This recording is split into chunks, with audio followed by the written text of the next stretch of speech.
Good morning all of you. इससे पहले हम लोग 7 चैप्टर देख चुके थे। आज हम लोग 8वां चैप्टर देखेंगे जिसका नाम है किसान जमींदार और राज्य। क्या नाम है? किसान जमींदार और राज्य। ठीक है, तो चलिए आज हम लोग इस चैप्टर की शुरुआत पहला क्वेश्चन से करते हैं कि मुगल काल में सिंचाई का साधन क्या था। तो देखिए, मुगल काल में सिंचाई के लिए कुआं का भी यूज किया गया है, नहर का भी यूज किया गया है और तालाब का भी यूज किया गया है। यानी कि इनमें से सभी जो है सिंचाई के साधन थे, यानी कि तालाब, कुआं और नहर का यूज किया जाता था मुगल काल में सिंचाई के लिए। नेक्स्ट है कि 16वीं 17वीं सदी के दौरान हिंदुस्तान में करीब करीब कितनी फीसदी लोग गांव में रहते थे। तो यह क्या 85 जो प्रतिशत है, 85% लोग जो है गांव में रहते थे। नेक्स्ट है कि इतिहासकार इतिहासकार अबुल फजल किस सम्राट का दरबारी था। तो जो अबुल फजल है वो अकबर का दरबारी रहता है, अकबर के दरबार में रहता है। अबुल फजल अकबर के दरबार में रहता है। नेक्स्ट है कि आईने अकबरी के लेखक कौन है। तो आईने अकबरी के लेखक यही अबुल फजल है। ये आईने अकबरी किसने लिखा था? तो अबुल फजल ने। अकबर देखिएगा पढ़ा लिखा व्यक्ति नहीं रहता है, लेकिन बुद्धि का बहुत तेज रहता है। नेक्स्ट है कि आईने अकबरी में अकबर के काल में कितने सूबों का वर्णन है।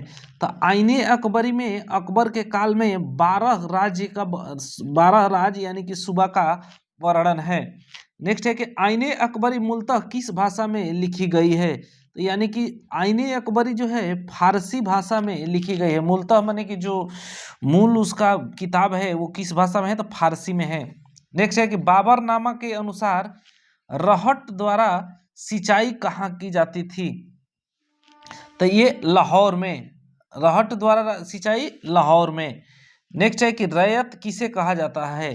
तो रैयत जो है किसानों को कहा जाता है। इस वजह से आप लोग देखिएगा कि रैयतवारी व्यवस्था भी चला था जिसमें किसान को मुख्य मान लिया गया था। रैयत माने किसान, किसानों को कहा जाता है।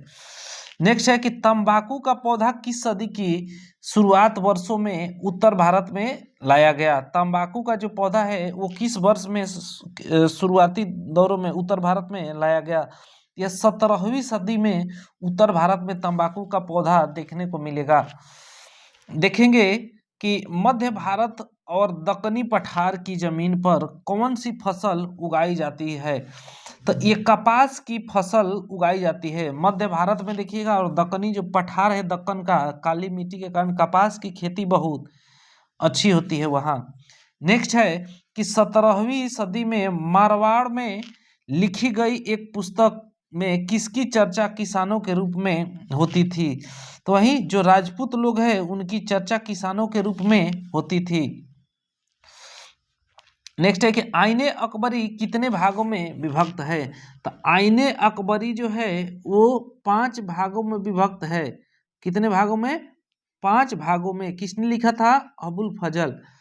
नेक्स्ट है कि अकबरनामा की रचना किसने की थी। तो अकबरनामा की रचना कौन? वही अबुल फजल ने किया था। यही आईने अकबरी का एक भाग है अकबरनामा, इसकी रचना अबुल फजल ने किया था। नेक्स्ट है कि 16वीं सदी में भारतीय गांवों में जो अनेक बाहरी ताकतें दाखिल हुए थी, यानी कि 16वीं सदी में भारत के जो गांव है उसमें बाहरी जो ताकतें हैं वो दाखिल होती है, वो कौन थे। तो देखिए, मुगल राज्य भी था, व्यापार भी और मुद्रा और बाजार भी, यानी कि इनमें से सभी। नेक्स्ट है कि मुगल कालीन ऐतिहासिक स्रोत में शामिल थे। तो मुगल कालीन ऐतिहासिक स्रोत में ऐतिहासिक ग्रंथ भी थे, सरकारी तथा गैर सरकारी दस्तावेज भी थे, उस कांस्य में बनी इमारतें भी एवं स्मारक भी शामिल थे। यानी कि उपयुक्त सभी हो जाएगा इसका आंसर। नेक्स्ट है कि मुगल काल में भारतीय फारसी स्रोत किसान के लिए आमतौर पर क्या प्रयोग करते थे। तो ये लोग जो है रैयत और रियाया भी करते थे, मुजरियान भी, आसामी या किसान भी ये करते थे। यानी कि इनमें से सभी हो जाएगा। ये किसानों के लिए प्रयोग किया जाने वाला था। नेक्स्ट है कि मुगल काल में भारत में सबसे ज्यादा उगाई जाने वाली फसलें थी। तो देखिए चावल, गेहूं, बजरा, ज्वार, बजरा आदि ये सब क्या फसल सबसे ज्यादा उगाई जाती थी, यानी कि ऑप्शन ए इसका सही आंसर होगा। बाबर के संस्मरणों का मूलतः सही नाम एवं भाषा ठीक है, कौन सा इसमें है? वही तुझके बाबरी जो है तुर्की भाषा में लिखी गई थी। ठीक है, तुझके बाबरी तुर्की भाषा में लिखी गई थी। नेक्स्ट है कि भूखमरी और महामारी के बावजूद 1600 से 1700 के बीच भारत की आबादी करीब हो गई थी। तो कितनी? तो वही 5 करोड़ हो गई थी उस समय आबादी। नेक्स्ट है कि रबी फसल किस ऋतु में होती है? देखिए आप जानिए कि रबी मतलब दो शब्द का है, समझिएगा कि गेहूं हो गया रबी और चावल हो गया खरीफ, 3 शब्द का है। तो चावल और गेहूं 2 खाद्य फसल मुख्य है, उसको खरीफ, यही ना 2 मुख्य फसल है खाने वाला, तो ये खरीफ हो जाएगा। तो गेहूं कब? तो गेहूं जो है बसंत ऋतु में होती है, बसंत ऋतु में गेहूं की फसल होती है। नेक्स्ट है कि आईने के अनुसार सिंचाई वाले क्षेत्रों में वर्ष में कुल फसलें होती थी। तो ये 3 बताया गया है आईने के अनुसार, कितने? 3 फसल होती थी किस क्षेत्र में? तो सिंचाई वाले जो क्षेत्र है उसमें 3 फसल उगाई जाती थी। नेक्स्ट है कि भारत में 17वीं सदी में जो भी फसल के रूप में अफ्रीका और स्पेन के रास्ते आई थी उसकी नाम था। तो ये मक्का, भारत में 17वीं सदी में देखिएगा कि जो फसल के रूप में अफ्रीका और स्पेन के रास्ते आते हैं उसका नाम है मक्का। ठीक है, मक्का। नेक्स्ट है कि मुगल काल में एक सामूहिक ग्रामीण समुदाय का हिस्सा हुआ करते थे। मुगल काल में कौन जो है निम्न में से सामूहिक ग्रामीण समुदाय का हिस्सा हुआ करते थे? तो आंसर खेतिहर किसान, पंचायत और गांव के मुखिया, या उसी को मुकदम कहा जाता था। ठीक है, नेक्स्ट है कि पंचायत का सरदार एक मुखिया होता था जिसे कहते थे, यही मुकदम या मुखिया के नाम से हम लोग जानते थे, मुकद्दम या मुकदम, जो भी मुकद्दम। नेक्स्ट है कि राजस्थान और महाराष्ट्र दोनों प्रांत भारत के, राजस्थान और महाराष्ट्र दोनों प्रांत भारत के जिस भाग में आते हैं वे है, राजस्थान और भारत किस भाग में आएंगे? तो यही पश्चिमी भाग में आएंगे। आप देखिएगा कि भारत के मैप में ये गुजरात हो गया, यहीं पे आप देखिएगा कि ये राजस्थान हो गया और यहाँ महाराष्ट्र देखिएगा और ये राजस्थान हो जाएगा। ये लोग पश्चिमी भाग में थे भारत के। ठीक है, नेक्स्ट हम लोग देखते हैं कि परगना मुगल काल में था। तो जो परगना है एक प्रशासनिक परमंडल होता था, परगना। ठीक है, देखिएगा कि फलाना जो आदमी है इस परगना के शासक थे, इस तरीके से आपको देखने को मिलेगा। नेक्स्ट है कि पेशकश का अर्थ था। तो पेशकश जो है मुगल राज्य के द्वारा ली जाने वाली एक प्रकार की भेंट थी। ठीक है, मुगल राज्य देखिएगा ये अपने लिए कोई जो भी आता था उसके लिए कुछ एक भेंट लाता था जिसको हम लोग पेशकश के नाम से जानते हैं। भेंट मतलब वही गिफ्ट समझिए। अकबर ने टोडरमल को दीवाने अशरफ कब नियुक्त किया?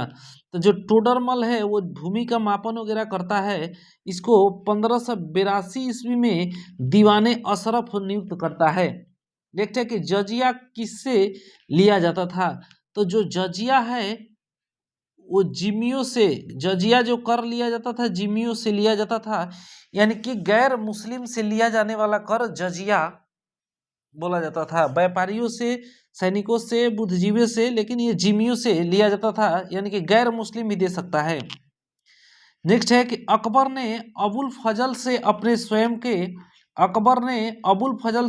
स्वयं के काल का इतिहास लिखवाया। प्राचीन काल में ऐसी परंपरा कहाँ थी? तो ये चीन में आपको देखने को मिलेगा कि चीन के जो भी शासक होते थे ऐसी ही व्यवस्था, यानी कि अपना इतिहास लिखवाते थे। वैसे ही अकबर भी अपना इतिहास यही अबुल फजल जो होगा उसी से लिखवाएंगे। अकबर नामा एवं आईने अकबरी के अनुवादक कौन थे? तो ये देखिए अकबर नामा और आईने अकबरी के अनुवाद किया था वो लोग बेबरिज भी किया है, जेरेड भी किया है, ब्लैकमैन भी किया है, यानी कि सभी हो जाएंगे। नेक्स्ट है कि किस ग्रंथ में बाबर से लेकर अकबर के काल तक का इतिहास मिलता है? तो अकबरनामा में देखिएगा कि जो बाबर है वहां से लेकर और अकबर तक के जो इतिहास है वो अकबरनामा में देखने को मिलता है हम लोग को। नेक्स्ट हम लोग देखते हैं कि शिकार के समय रास्ते में पड़ने वाले गांव में भू राजस्व संबंधी जानकारी किस सम्राट ने सर्वप्रथम प्राप्त की। तो यही अकबर जो है यही भू राजस्व की जानकारी सर्वप्रथम प्राप्त किया था। तंबाकू पर किस शासक ने प्रतिबंध लगाया। तो जहांगीर जो है वो तंबाकू पर ये प्रतिबंध लगा देता है कि हमारे राज्य में तंबाकू का प्रयोग कोई नहीं करेगा। साम्राज्यवादी इतिहासकार है, तो साम्राज्यवादी इतिहासकार जो है W.H. मोरलैंड जो है ये साम्राज्यवादी इतिहासकार है। नेक्स्ट है कि भारत में तंबाकू का पौधा लाया गया। जो तंबाकू का पौधा है ये आप देखिएगा कि पुर्तगालियों द्वारा पुर्तगाल से लाया गया था भारत में, यानी कि तंबाकू जो है पुर्तगाल का पौधा है, भारत का नहीं है। इसका प्रवेश मुगल काल में ही होता है। आईने अकबरी के अनुसार भूमि को कितने भागों में बांटा था। तो जो भूमि है उसको 4 भागों में पूर्वज वगैरह करके बांटेगा। भूमि को कितने भागों में 4 भागों में बांटा गया था, उपजाऊ के देखते हुए कि कहाँ ज्यादा हो रहा है कहाँ नहीं हो रहा है, कौन सा भूमि बंजर है, इन्हीं सब भागों में बांटा गया, यानी कि 4 भाग में भूमि को बांटा गया था। नेक्स्ट है कि अकबर का वित्त मंत्री कौन था। तो अकबर का वित्त मंत्री वही टोडरमल 20 का वित्त मंत्री रहता है। ठीक है। तंबाकू का सेवन सर्वप्रथम किस मुगल सम्राट ने किया था। तो तंबाकू का जो सेवन है यही अकबर करता है, सबसे पहले अकबर तंबाकू का सेवन करता है। चलिए इस वीडियो में इतना ही, नेक्स्ट चैप्टर हम लोग देखेंगे नेक्स्ट वीडियो में। Thank you.